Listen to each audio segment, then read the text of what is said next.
અંકલેશ્વર કોર્ટમાં two wheel ચાલકોને helmet વગર પ્રવેશ પર પ્રતિબંધ ફરમાવવામાં આવ્યો છે. હાઈકોર્ટના પરિપત્રના આધારે આ નિર્ણય લેવામાં આવ્યો છે.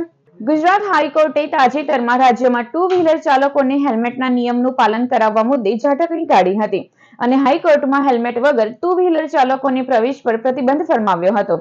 ત્યારે હવે અંકલેશ્વર કોર્ટમાં પણ આ પરિપત્રનું પાલન કરાવવામાં આવી રહ્યું છે. અંકલેશ્વર કોર્ટમાં આવતા ધારાશાસ્ત્રીઓ, કર્મચારીઓ અને કામ અર્થે આવતા અરજદારોને હેલ્મેટ વગર પ્રવેશવા દેવામાં આવતા નથી. હેલ્મેટ વગર ટુ વ્હીલ ચલાવવાના કારણે અકસ્માતોમાં ગંભીર ઈજાની શક્યતા વધી જાય છે, જેના કારણે હાઈકોર્ટ દ્વારા આ મહત્વપૂર્ણ નિર્ણય લેવામાં આવ્યો હતો. ત્યારે અંકલેશ્વર કોર્ટમાં હવે ટુ વ્હીલર ચાલકોને હેલ્મેટ વગર પ્રવેશ અપાતો નથી અને દરેક વાહન ચાલકોને હેલ્મેટ ફરજિયાત પહેરાવવા માટે નિર્દેશ કરવામાં આવ્યો છે.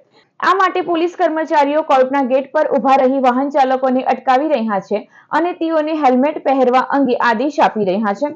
આજ રોજ નામદાર કોર્ટમાં આવ્યા ત્યારે ગુજરાત હાઈકોર્ટના ચીફ જસ્ટિસે જે પરિપત્ર બહાર પાડેલો છે તે કોઈ પણ ટુ ચાલક, ટુ બાઇક પર આવનાર કે સ્કૂટર પર આવનાર દરેક વકીલ હોય કે સ્ટાફ કર્મચારી હોય કે અન્ય ક્લાયન્ટો હોય કે અસીલો હોય તેમણે દરેકે હેલ્મેટ પહેરવું જરૂરી છે ને નામદાર હાઈકોર્ટના પરિપત્રનું હું હૃદયપૂર્વક સન્માન કરું છું અને દરેકે એ લોકોના જીવનના રક્ષણ માટે બહુ મહત્વનું છે ને ખરેખર આ વસ્તુ હોવી જ જોઈએ, મારું એવું કેવું છે ને કાયદાનું દરેકે પાલન કરવાની દરેકની ફરજ છે.